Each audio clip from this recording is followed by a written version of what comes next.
Hello guys, good morning, good afternoon, good evening. This is Chris once again and welcome to my channel.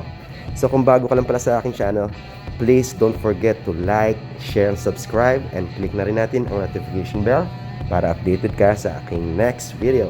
Alright guys, so eto na, nag-open na yung shop. So quick story lang tayo sa mga new user or beginner dyan na bibili ng Devikins, okay? So, madalian muna tayo. Let's proceed. Alright. So, ready ko na kasi dahil nasa work tayo. So, ito guys. Ayan lang.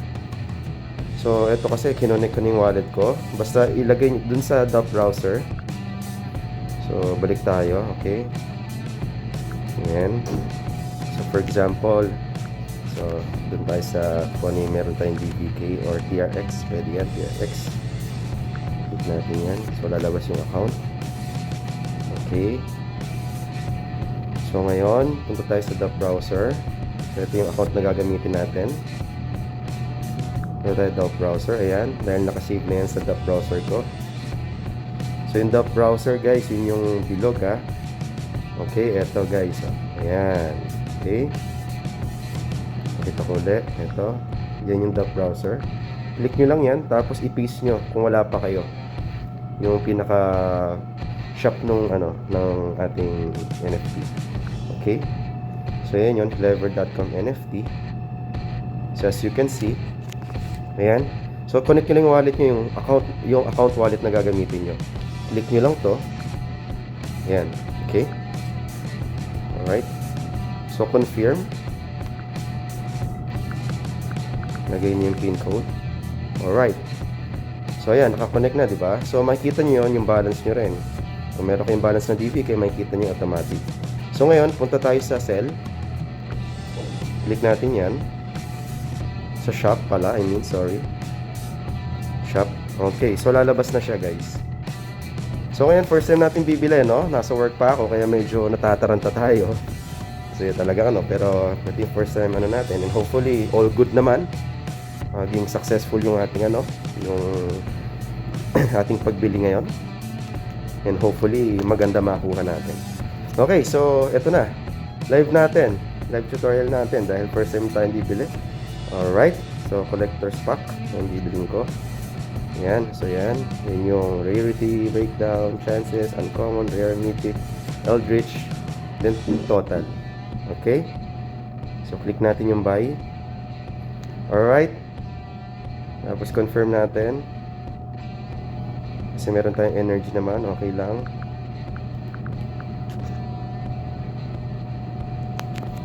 Again, confirm uli.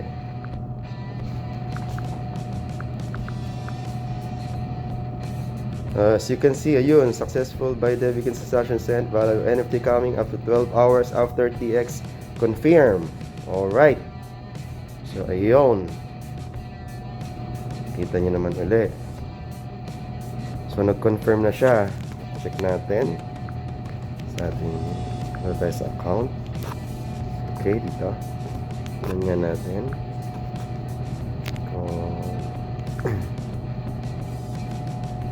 Ito here, or sa DVK tayo.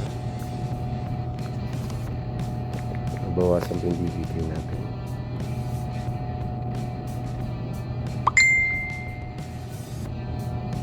Alright. As you can see, nabawasan yung DVK natin. Alright, a minute ago. Ito yun. Okay. So again, punta ulit tayo. So yun, ganun lang kasimple, guys, ha. Kasi kumbaga may bibilin pa tayo again ulit. So yun, na-disconnect ulit siya, and connect ulit natin yung wallet natin. Okay, ganyan lang kasimple, guys.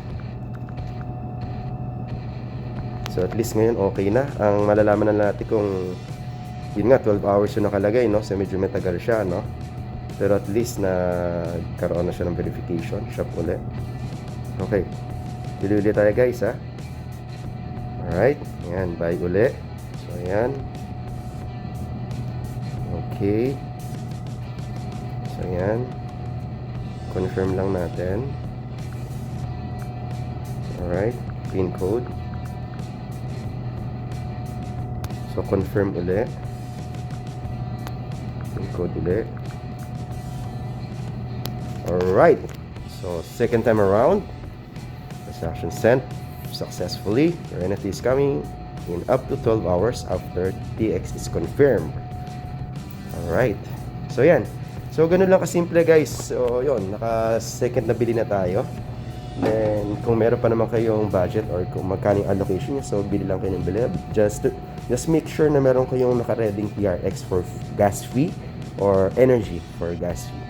Alright guys, so hopefully may natutunan kayo, and kung bago ka lang pala sa aking channel, please wag mo namang kalimutang i-like, share, subscribe na rin, and click na rin natin ang notification bell para updated ka sa aking mga next video, at para masuportahan mo naman ang channel ko at makagawa pa tayo ng mga ibang video regarding sa cryptocurrency, token, or any coins out there. Okay guys, so itong ating quick update. So as of now, naging smooth naman yung pagbili ngayon. So unlike before na nagkaroon talaga siya ng hindi inaasahang pangyayari. So as of now, all good naman. So ang ating i-update is kung kailan makakarating yung NFT, kasi yun ang pinaka-importante. So the transaction are successful. So kailangan syempre ma-receive natin yung kung ano yung binili natin. Alright guys, so thank you very much. See you. God bless and cheers, success. Bye bye.